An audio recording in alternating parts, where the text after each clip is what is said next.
Good evening, everybody. Folks are still coming into our Zoom right now. I want to welcome everybody and express my gratitude for those of you who can join us this evening. We are recording this conversation, so we'll be able to share it with folks who weren't able to join us live. I want to remind you that there's a Q&A function in the Zoom webinar technology. So if you have questions for Professor Stoner along the way, you can put them in the Q&A and I'll try to get to as many of them as I can. My colleague Ryan is helping us on the call, and he'll do his best to make sure that we're aware of those questions as they come in. And I'm just, again, grateful to everybody for joining this evening. But more than anything else, I'm grateful to Professor Kathryn Stoner for being with us this evening, whom I have known for a long time, going back maybe 15 years, maybe more. More, Maybe maybe more. 20. Yeah, Yeah. 18, We 20. met in grade school. It was crazy back there in Toronto. No, when I was at my previous congregation in Los Altos Hills, I got a chance to spend time with Kathryn almost every Shabbat as part of our family education program, and watch her son and daughter grow up. And now they're like out of college, probably. 25 and 20. Oh my Yeah, goodness gracious. yeah. So anyway, lots of great experiences over the years. And even back then, we called upon you to teach us about what was going on. At the time, I can't remember what the issue was, but there was something exciting going on. And you helped us probably in the early 2000s. So as part of this unfolding crisis in Ukraine and in the countries surrounding it. We're learning more about what's happening in Poland, in Moldova, Romania, other places where refugees are flowing.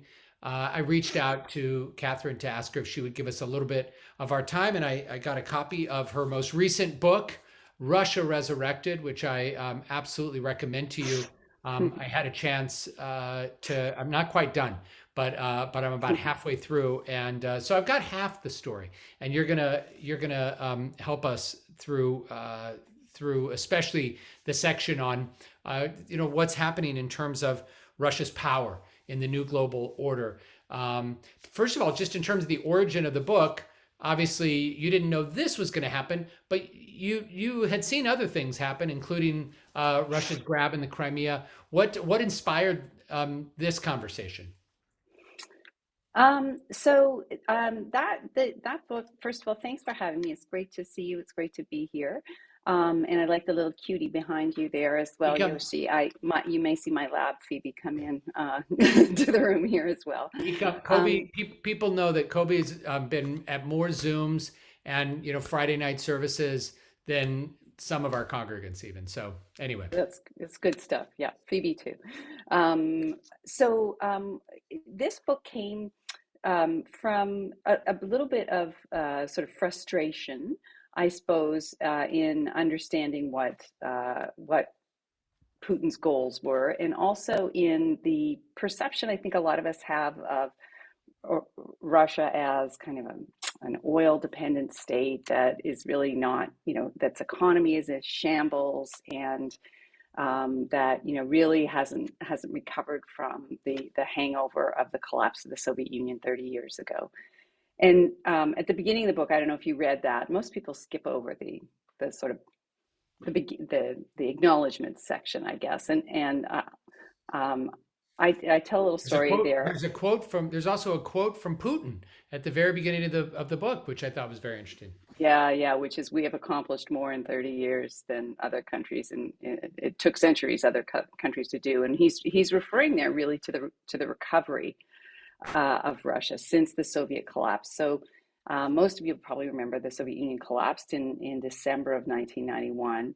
And then it had a really hard time. Russia and the other 15 republics that made up the Soviet Union had, varying degrees of difficulty in recovering from 74 years of communism, and then a really, a tumultuous transition from communism, which was a system of state planning of everything, no private property, to a form of capitalism.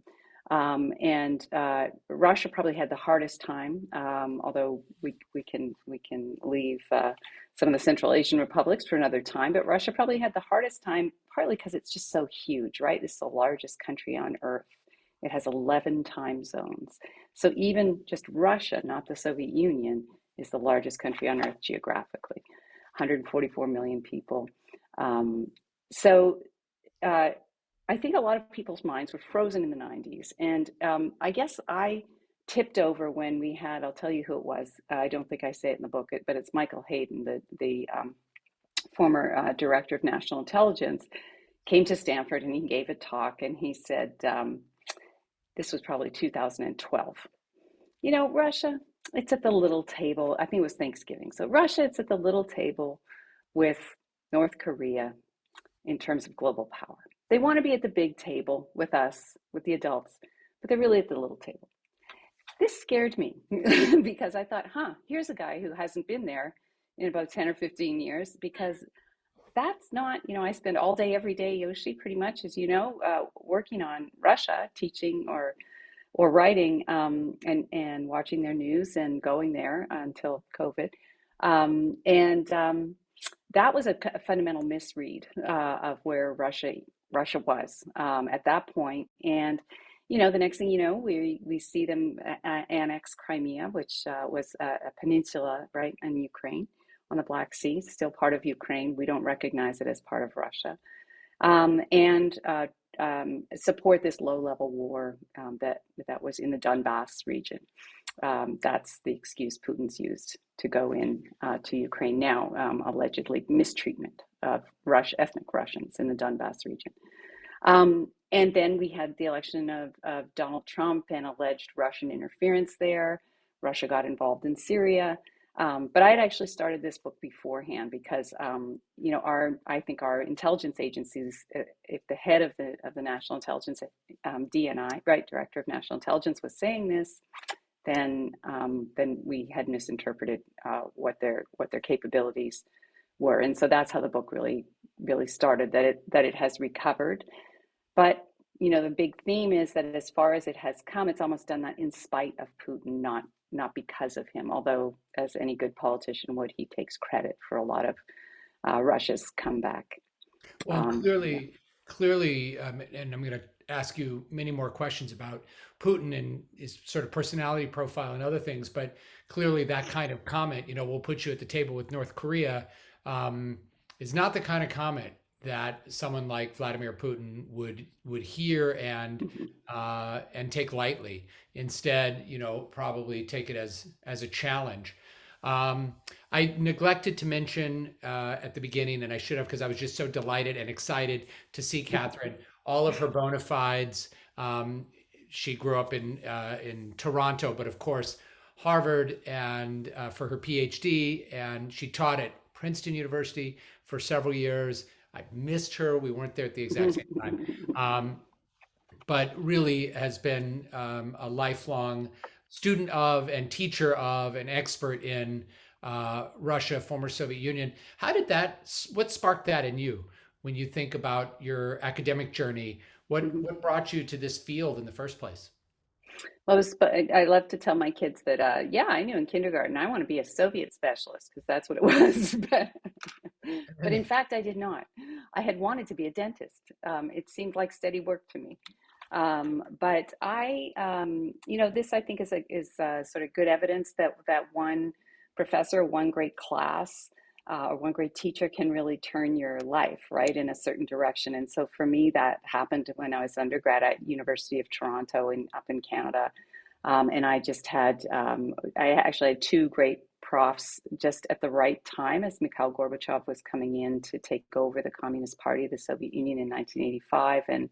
And so then, things became just more and more interesting, and my dentistry dreams drifted away. And I also was going to become a lawyer at one point. The next thing I knew, I was doing this and went on to graduate school here in the U.S. and that was it basically. But I do remember my father saying, "What the HE double hockey sticks are you going to do with that?"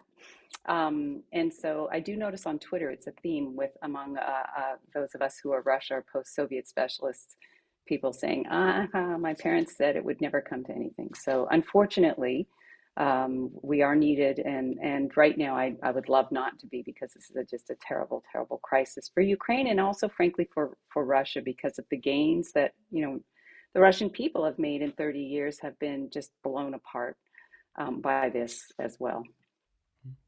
Say a little bit more about those gains. And you had said earlier that a lot of those gains were in spite of Putin, not because of Putin, Mm-hmm. although, of course, as every great megalomaniacal tyrant demonstrates, of course, they're going to take full credit for any positive thing that happens, and any negative thing that happens is the fault of the Nazis in this case, Mm-hmm. or typically it would be the Jews. But I'll ask you about that later too, because Putin Mm-hmm. doesn't But seem they're to. rolling that in, as the Ukrainians are now anti-Semites as well, even though the president of Ukraine is Jewish. So Yes. tricky that he's able to Yes. do that. Yeah. So tell us about the gains, and how it is that over these last 30 years, Russia's gone from, this trauma, and this place of diminished power and influence to where we are right now. Yeah, so I mean, it's been almost exactly 30 years since the collapse of the Soviet Union. And so in January of 1992, Russians woke up as did Ukrainians, separate countries. When you hear Vladimir Putin's interesting history of the relations between Ukraine and Russia, for 30 years, Ukraine has, of course, been a sovereign country, as have all of the other former republics of the Soviet Union. So and in 1994, Boris Yeltsin, Russia's first elected president, not a communist, not a member of the Communist Party at that point, right? He had given that up, um, signed something called the Budapest Memorandum with Ukraine and Britain and the United States and Russia, transferring Ukrainian nuclear weapons to Russia. And those were the nuclear weapons that had been left behind by the Soviet Union. And in return, Yeltsin signed this memorandum saying Russia would respect Ukrainian sovereignty. So you'll notice that Mr. Putin never brings this up, because it goes against his narrative, right? But through the 1990s, Yeltsin had, a very difficult time. But every single former communist country in Eastern Europe and in the Soviet Union, every single one had what we call a transitional U curve. So as they tried to shift from that system of central planning, this was actually another thing, Yoshi, that got me interested in this part of the world, because it was an incredibly strange and specific kind of economic and political system. So the idea, based increasingly loosely as time went on Marxism and Lenin's interesting little twists, was to basically make sure that there were no social classes, right? And that that the state owned everything, and therefore no one owned anything. So even your apartment owned by the state where you worked, linked to the factory you worked with. So imagine the tasks in the 1990s then. And again, a huge country, right? So communication, not that great, because the Soviets were falling behind in terms of technology. So imagine across 11 time zones, 140 odd million people at that point, trying to change this system where there was no private property at all, right? So you didn't own your apartment really. The factory or job you worked at was, again, you're working for the state. Everyone did. So you would have no choice. I, as a university professor, would have had no choice. I would have been assigned where I was, and turning that into a system of private property.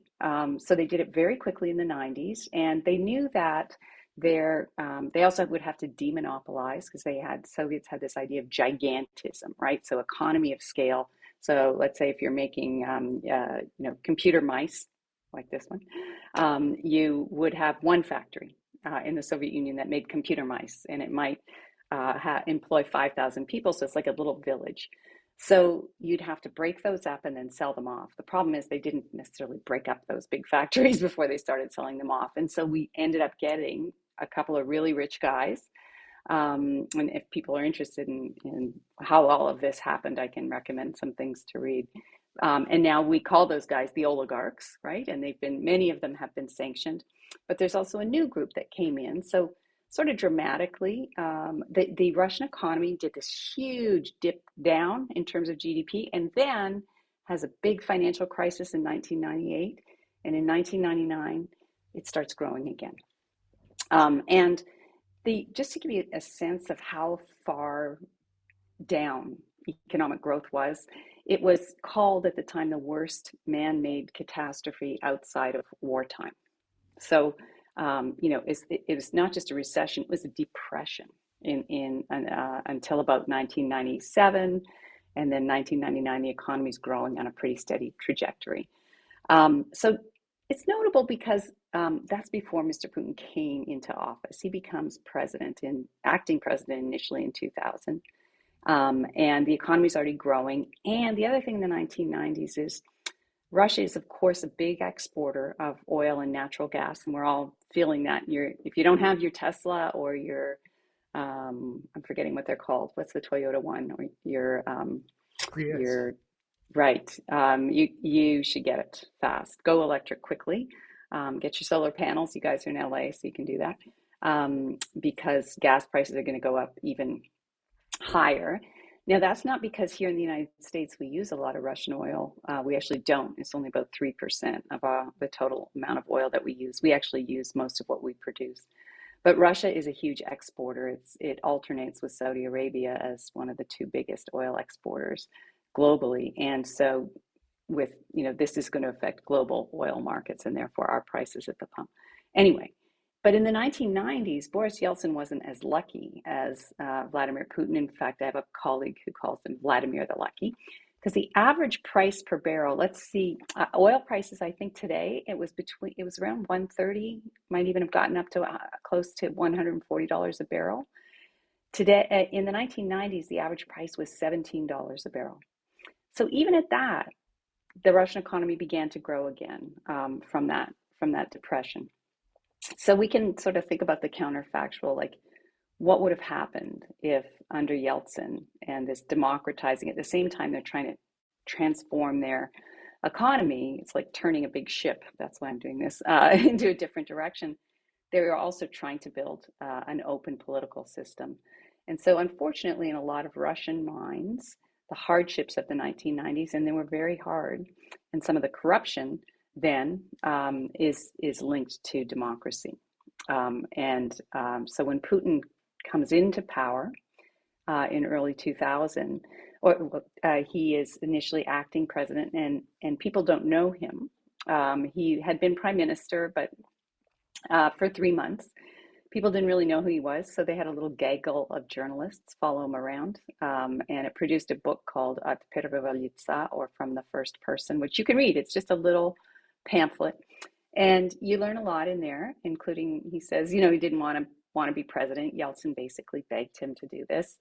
We can talk about why, and that he never had stood for election before, and as you have probably heard, he's a former KGB agent and worked in Dresden. I'm happy to talk more about that and how that may influence him.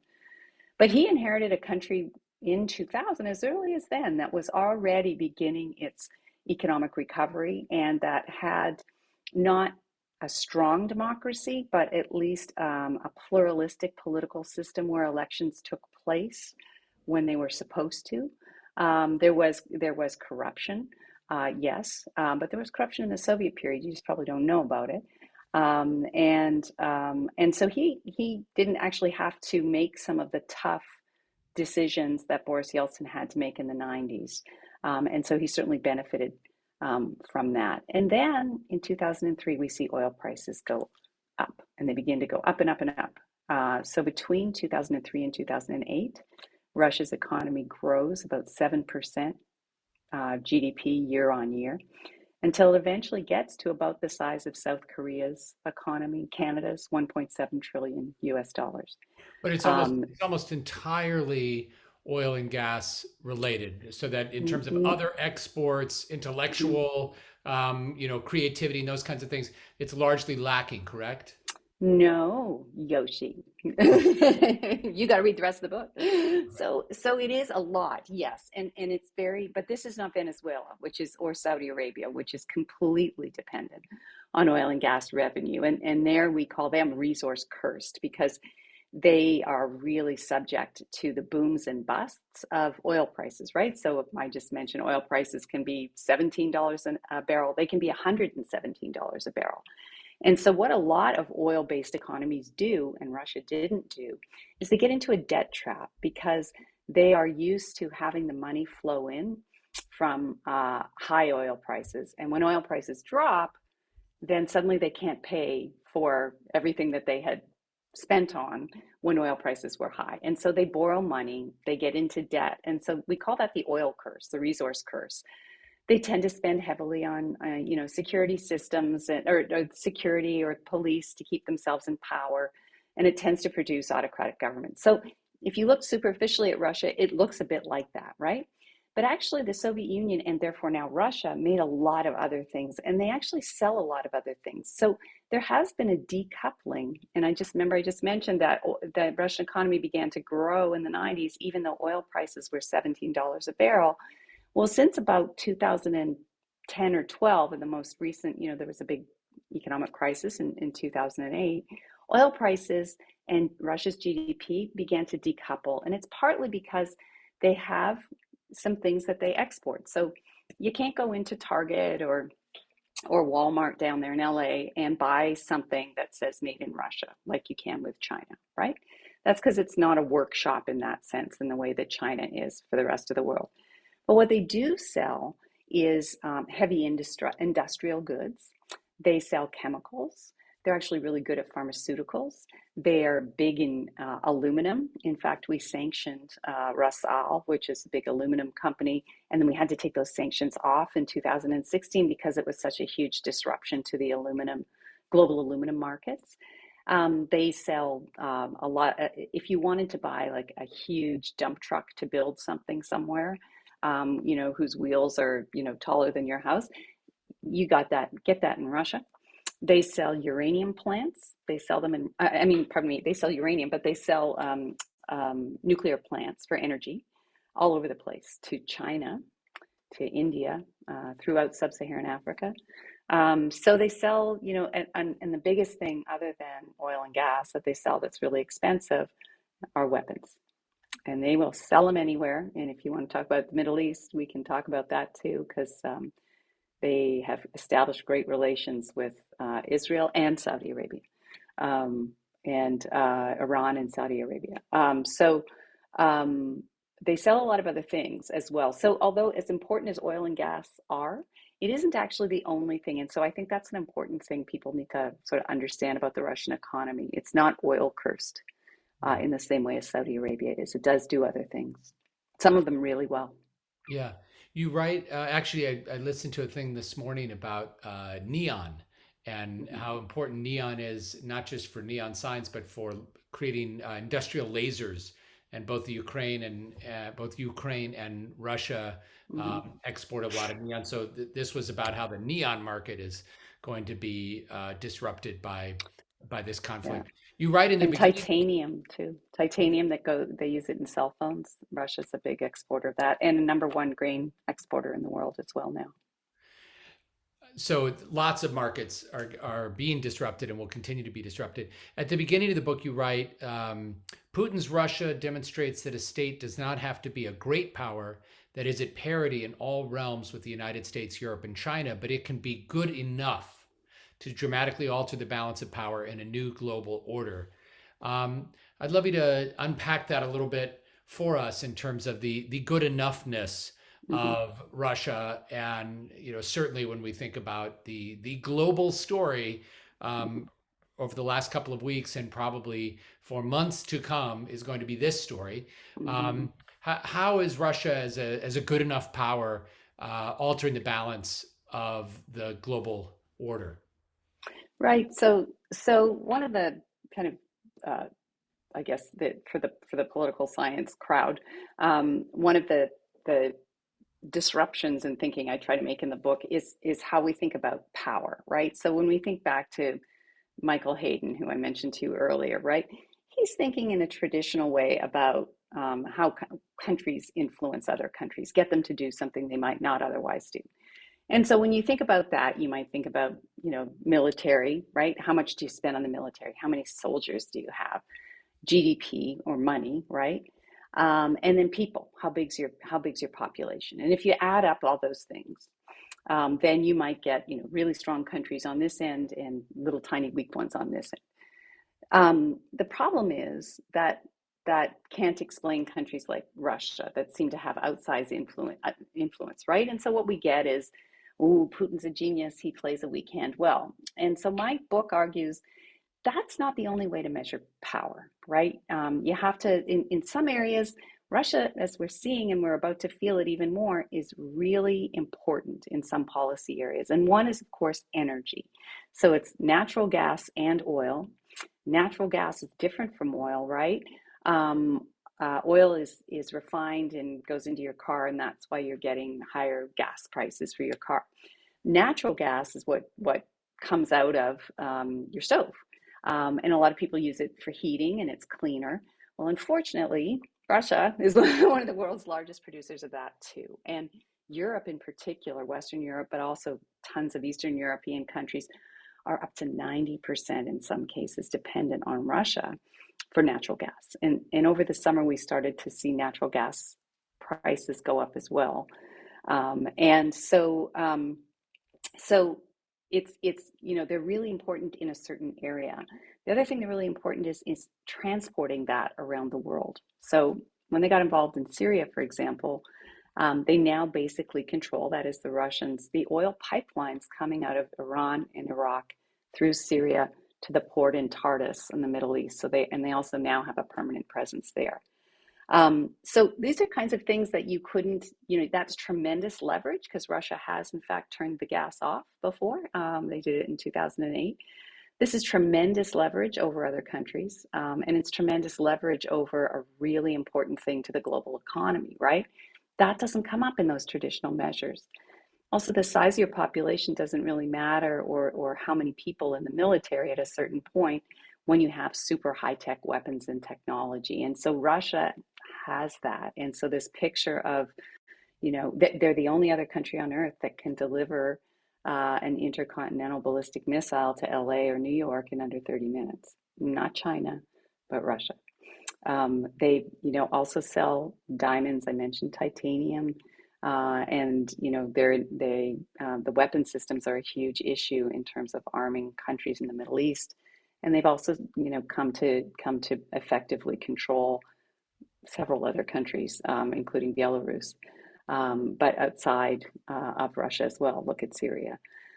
So this is where I think people misunderstand what power is. It's also, and then the other thing the book does is, sorry, this is a long answer, is try to link that to Russian domestic politics and the system that has developed under Putin, which is radically different from what existed in the 1990s under Boris Yeltsin, to becoming a really sort of cronyistic autocracy that doesn't have any institutional checks on him at all. So power is what you have, but it's also willingness to use it. And here, notice NATO is holding back.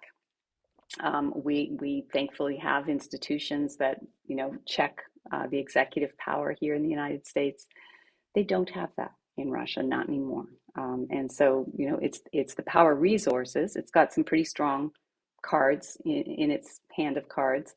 And then it has the will to use them. And he's much more willing to take risks, as we're seeing, for a number of reasons than even Soviet leaders were. I know we're still very early into this, and we're hearing and reading about how long we need to be prepared, potentially, to be having these kinds of conversations. Mm-hmm. But on the one hand, you're making an argument that by the title itself, Russia Resurrected, that it's far more powerful. They're not going to be at the kids' table with North Korea, based on all of these different things, economic Mm-hmm. indicators, their ability to export military hardware and technology.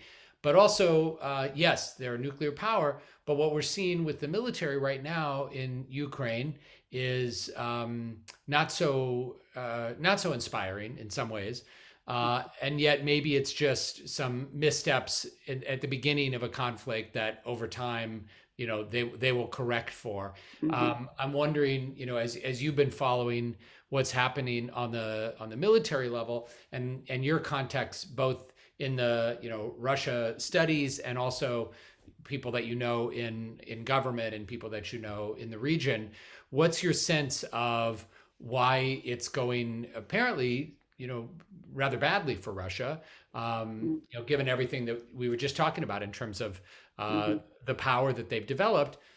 How is it that it again, and this is a media story that people love it, they make it Yeah. seem like a bunch of grandmothers with Molotov cocktails are bringing down the great Soviet tanks, Russian tanks, even though of course we know that there's Javelin missiles that are being Hmm. sent to Ukraine on a Ukraine. daily basis. But what's your sense of how the Russian military is performing, and Yeah. what might that mean for Putin and for a more powerful Russia? Yeah. So first of all, I think everybody loves a good story, and I myself have some very dear friends who are actually with Zelensky. They're in the Ukrainian government because we have a couple of Ukrainian related programs here at Stanford that we've started in the last couple of years. And so I would love for Ukraine to be able to fight this. I would just caution that it's early days. And the media, I watch Russian television and US television, and the media story, it's like being in an alternate universe. So, first of all, Russia has reformed its military since 2008, and it's also modernized its nuclear weapons, but it's not using those yet. And hopefully they won't. I said yet because he's saber rattled on that. That is Mr. Putin. And he does have this, and he's said it before, belief that you can have some sort of limited nuclear war with tactical nuclear weapons, which are nuclear weapons that are short range, under 500 kilometers. We don't think he would ever do that, and there's no sign that they have put such weapons on alert. But they have those. They also have a lot more sophisticated equipment that they simply have not deployed, and partly that is because as many civilians as they have killed, which is about 500, 550, they could have killed far more, and they probably they have because they've become less discriminate in bombing. Also, just, a parallel here is remember that we, under George W. Bush and George H.W. Bush, but George W. Bush most notoriously didn't, have a war against, I was trying to say invade. I don't want to make a false moral equivalency here, but we did, have a war in Iraq.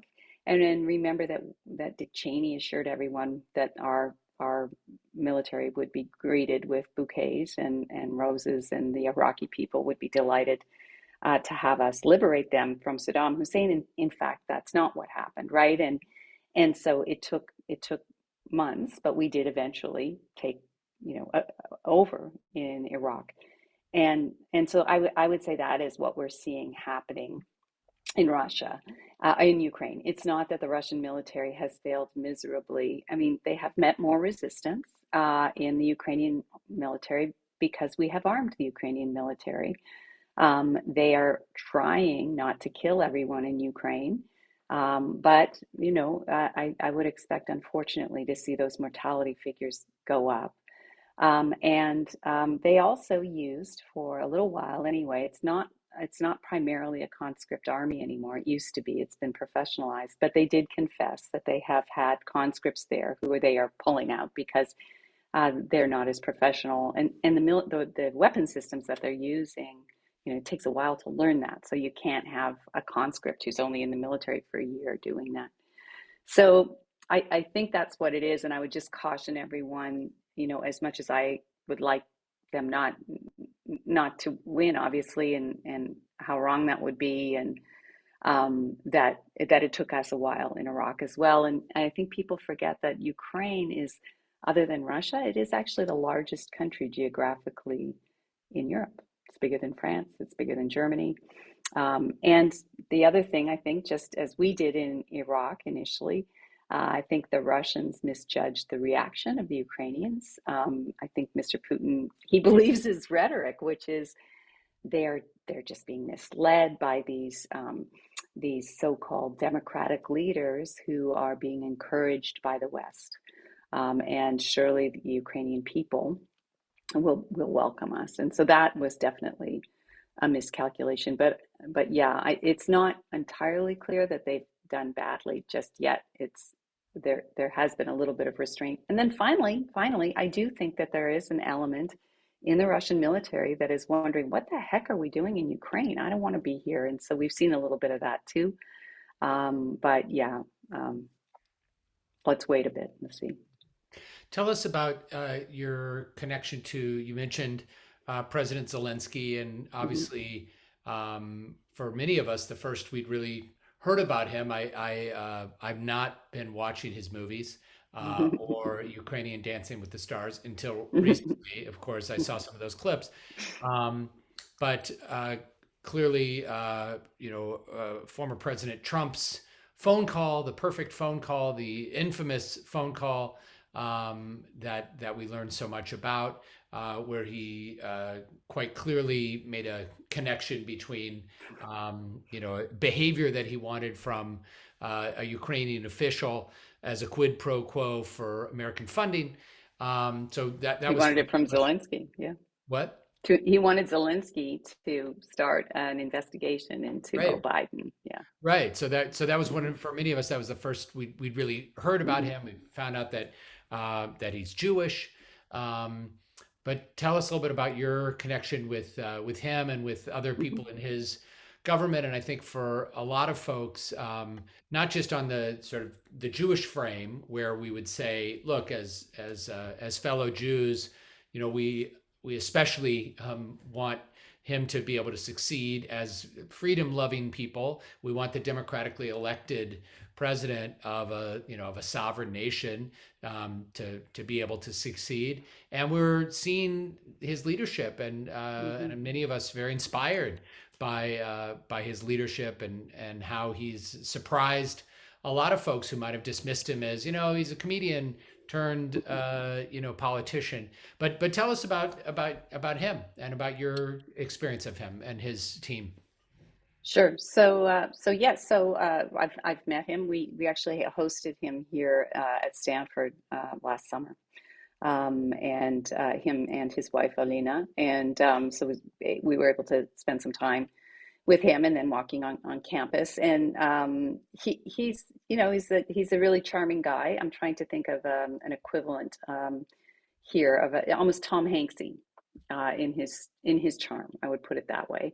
And he was the star. He's known to Russians quite well as well, because he is the star of a comedy series called Servant of the People.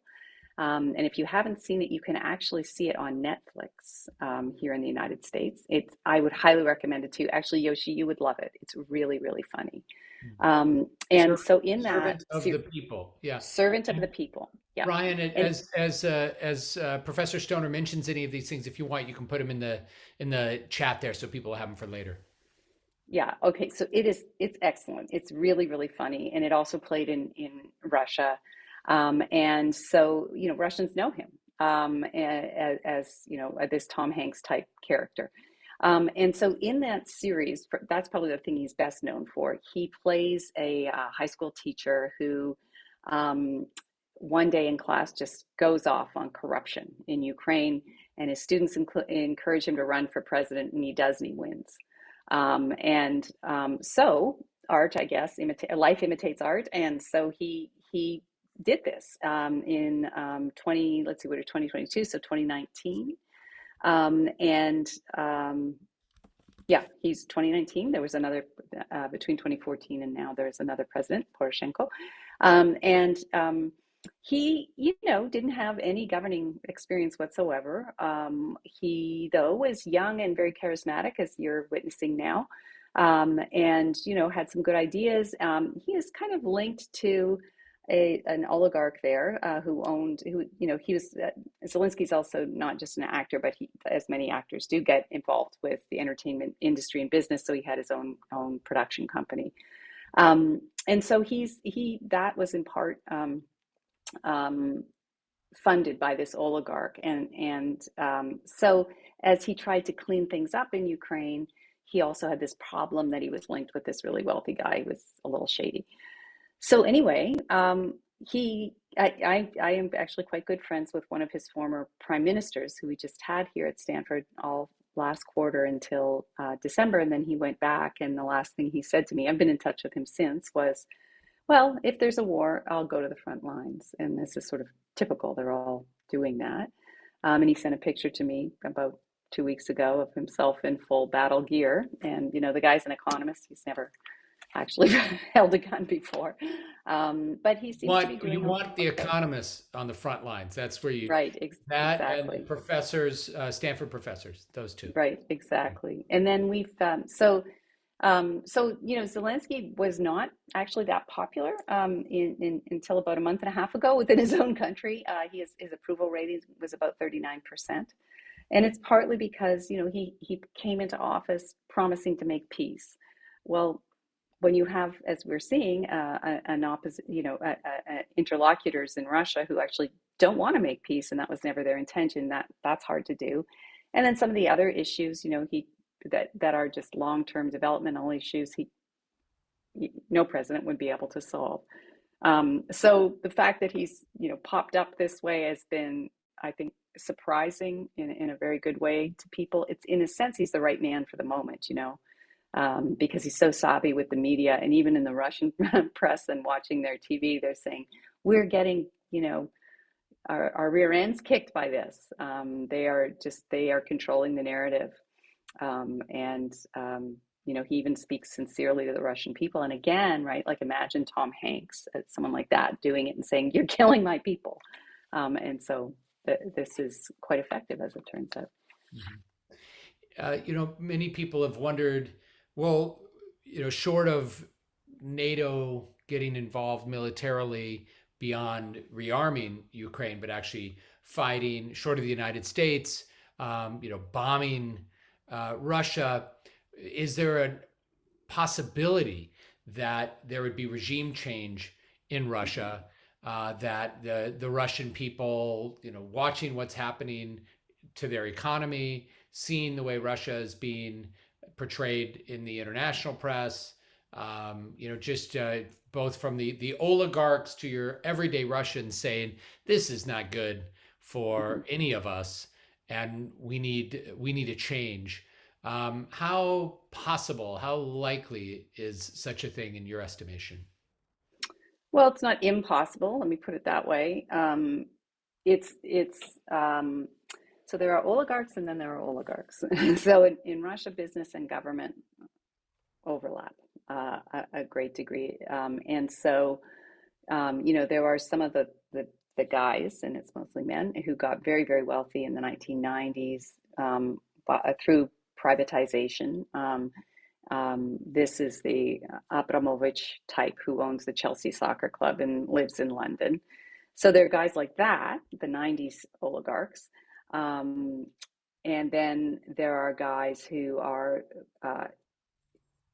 very tightly personally tied to Putin. So who got their jobs as head of, let's say, Gazprom, which is Russia's big state gas company, natural gas company. So the head of Gazprom, who's under sanction right now, he's worked for Putin for 25 years in one capacity or another. The reason he's head of Gazprom is because of Putin. He has also has a KGB background in there, and there are lots of people like that. So the first group, the Abramoviches, the Chelsea Football Club guy, they would like Putin to negotiate. And in fact, Abramovich was even involved in getting these initial sets of negotiations going. Putin's not into it, though. You can tell by who he's sending. But Abramovich lives in London. And the other guys live in Moscow. So therefore, people who are still in Moscow don't have alternative citizenships, and some of the others do, are very dependent on Putin. So we'd kind of like to see a crack in that group, but the Minister of Defense, the head of Foreign Intelligence, the head of their Security Council, these guys, the head of Domestic Intelligence, are, I think, pretty unlikely to turn on him, and that's his closest group. But we could see Russian people are not actually as passive as one might think. I mean, you can think back to a year ago when they put Alexei Navalny, the leader of one of the opposition groups, famous here but not as famous in Russia, when they put him in jail. Right? Remember, hundreds of thousands of people came out on the streets. They've But had they've since had they've had revolutions before in Russia, haven't they? they have, and actually Putin does not. That's the big fear, and that's really what the issue is here in Ukraine, right? Is that he doesn't want Russians looking at a successful Ukrainian democracy that's well integrated with the West and right on his border. Not Ukraine. It's too close culturally, in his view, and linguistically, and that would be, there could be a very dangerous demonstration effect, right, for his own people. Why not us? And we did see that. So he doesn't like color revolutions. But could there be one? Well, this is what we're hoping. And so these sanctions that we have designed to affect the average, Ivan, are going to affect them. It's going to take a little time. But you can't really use your Visa cards. You can't use Apple Pay anymore to ride the metro in Moscow. These are small inconveniences, but the larger ones, there are two generations that have no experience with the Soviet Union. They have no interest in killing Ukrainians. They want to use their smartphones and they want to be integrated with the West and have their startups. And those people are going to get increasingly frustrated if they get access to information, which they can, but you have to look for it.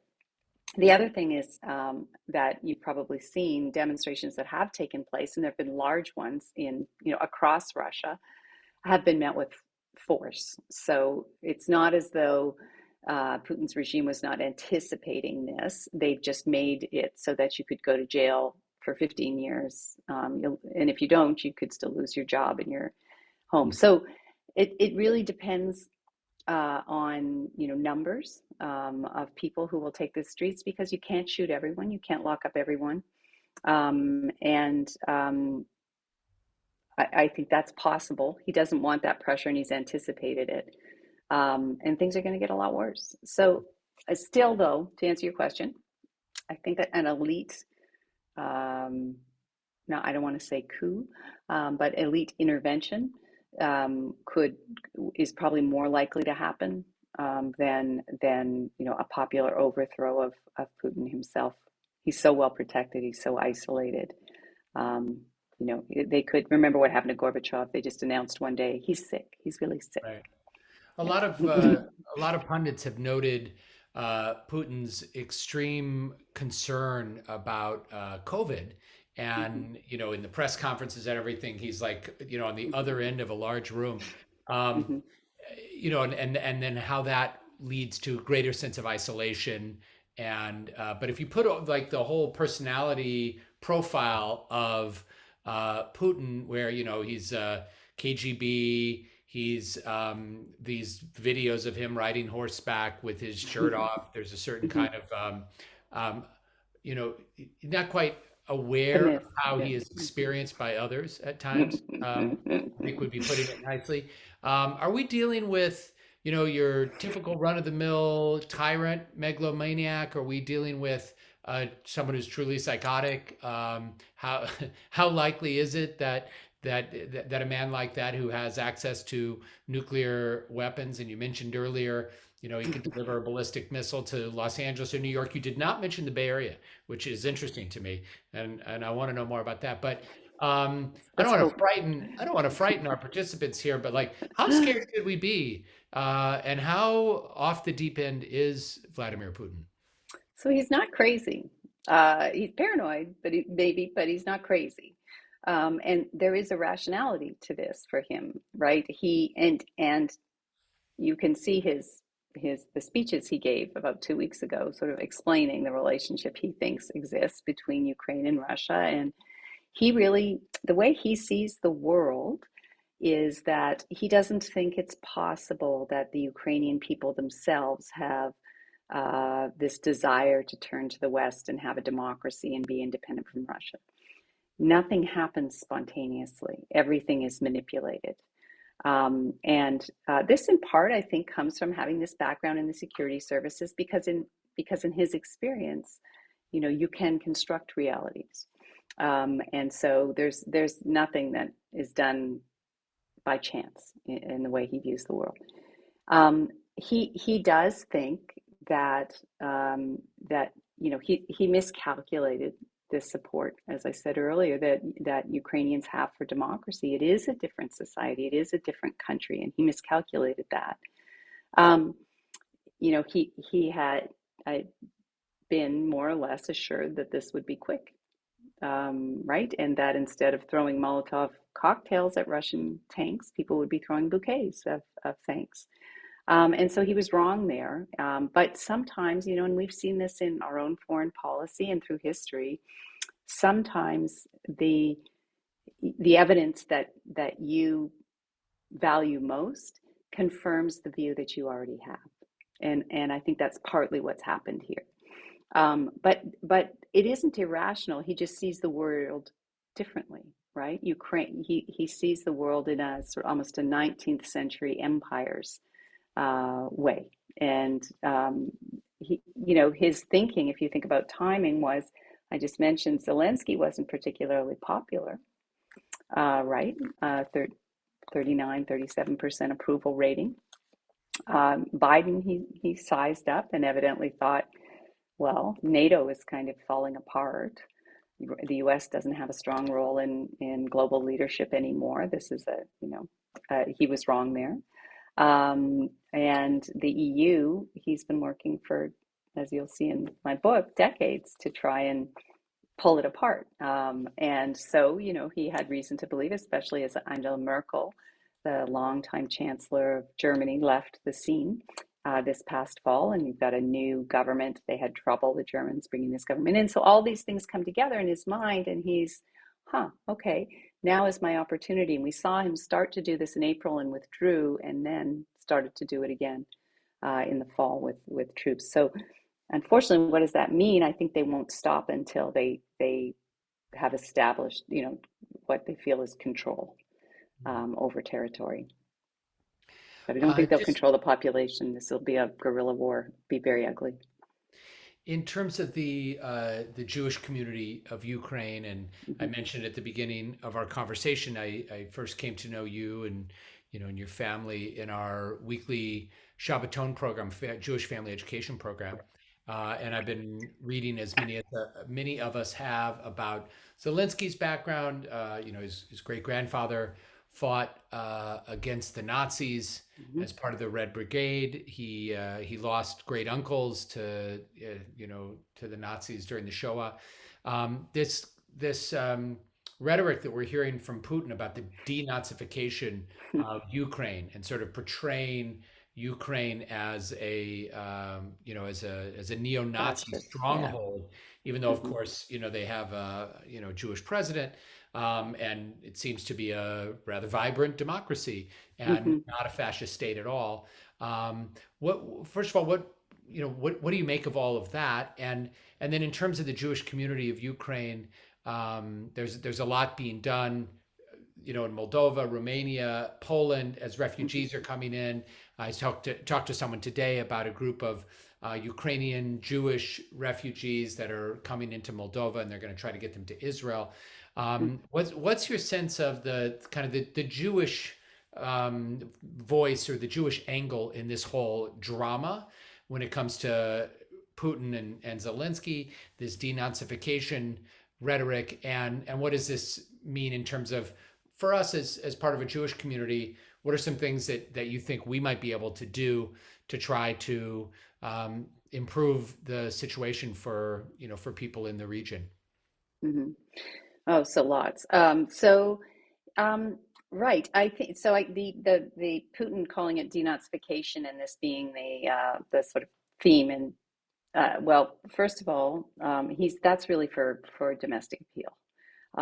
He's trying to hit on the mythology, the sort of national mythology of the Second World War for Russians, because they call it the Great Fatherland War. Even still, any Russian school child can give you the Russian version of how Russia basically won the Second World War. We were supporting actors, but they're the main, they lost 20 million people in the Second World War. So there's a huge national mythology tied up with that.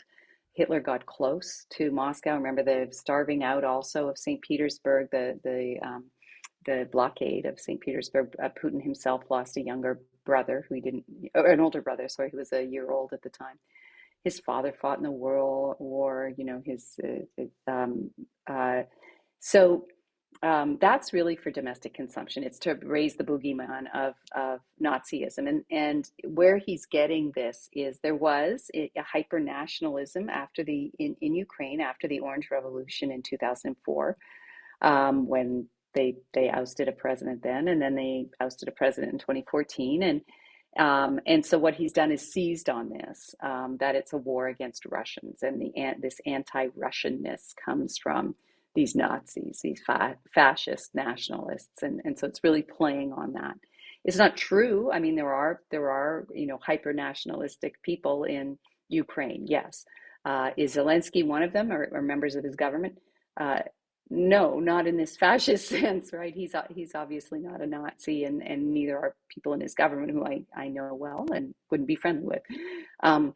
So I think it's partly for domestic consumption and to rally people around the flag, more or less, right? We're defending ourselves. We're defending those poor Russians who live in eastern Ukraine in those two regions, who are just under constant attack. There's a genocide, he has said, going on in eastern Ukraine, and that's just not true either. That's one of the striking things, Yoshi, about him and about Lavrov. And I've met them both. I actually had Lavrov's daughter in a class I taught at Columbia years ago, the foreign minister, and they will lie bold-faced to you in a way that you probably have not been lied to before by other people. I mean, it's just that it's with such earnestness, and so that's what this is.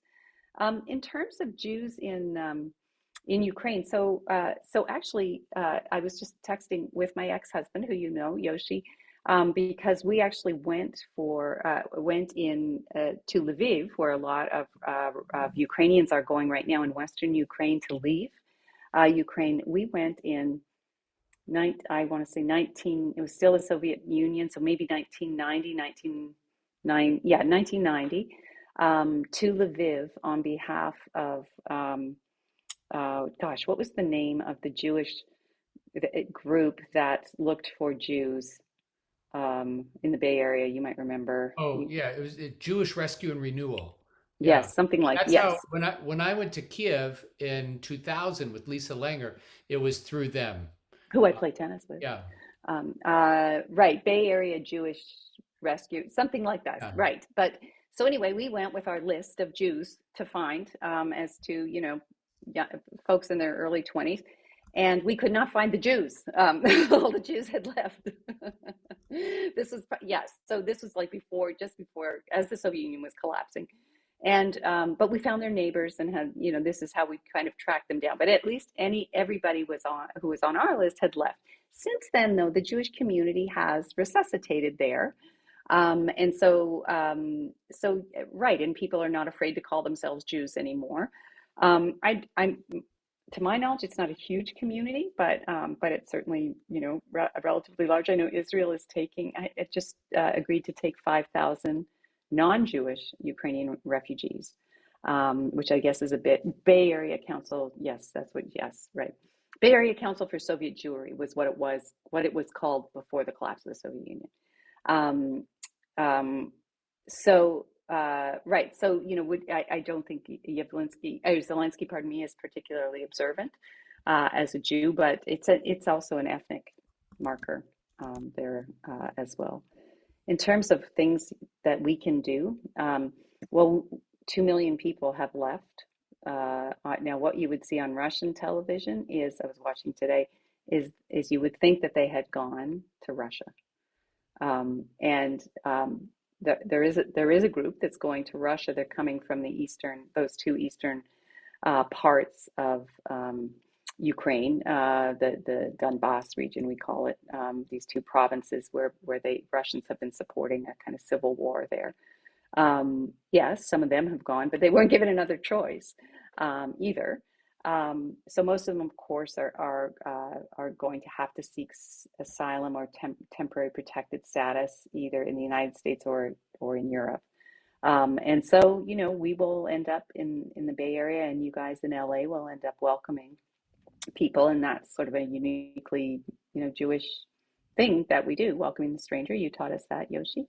And so I would give money in support of those refugees. A lot of them are children, as you've probably seen on television. And I think the really particularly upsetting thing about this conflict is, like, I know so many people in Ukraine from some of the programs that we run, just living their lives. They were taking their kids to school. They were working at their IT companies. Ukraine's quite strong in that. And suddenly they're refugees. But a month ago, they were literally like you and me, watching Netflix, watching, Amazon, having gone through COVID, and suddenly this is their life, fundamentally changed. Attacked literally for no reason, no provocation. Well, I'm so grateful to you, Kathryn. First of all, that you didn't become a dentist. Not that that's not a noble profession. It is. And if there are any dentists on the webinar, no offense is meant by that, but there aren't Yes. very many people who could help us understand better such a complicated situation. Please, if you don't already have a copy of Russia Resurrected, Kathryn's latest book, go on Amazon or wherever you buy your books, local bookseller, wherever it is, and get that today. And I'm gonna get to the end. But It comes in really, Kindle version too. and you said there's gonna be an Audible version coming out. So Yes, yeah, yeah. are you gonna read the Audible version but with a Russian accent? I think that would be really Actually, a my bad husband just idea. I asked that, and think that would be a I am terrible idea. tempted. But Terrible actually, idea. I went to grad school with Fiona Hill, and she read her book. You may know her from, she's testified, in Trump's second impeachment, over Ukraine. But anyway, Fiona apparently read her own book in Audible, but I don't think I'm going to. No, I don't have her lovely accent. So. Well, if you're looking for someone, I'll No, that'd be But good. I want to thank you for the time and thank you for just being a friend and for caring so much. Last question to leave us with is, something about this whole horrible and painful story that can give us a little bit of hope.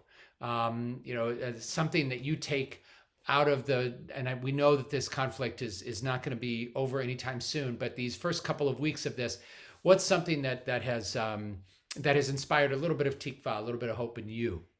Mm.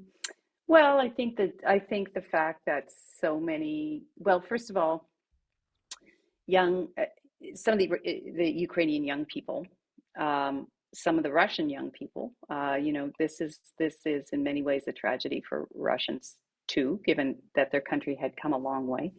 Putin is ruining it, and ruining many of their lives in a different way. But some of them are rising to the challenge, and you can see them on even getting through Twitter, which is blocked technically in Russia, but using VPN. So, that's a spark of hope. There'll be a generational change there eventually. And then I think the other thing is the incredibly talented Ukrainians, who I know. Even if they leave the country, they will eventually come back.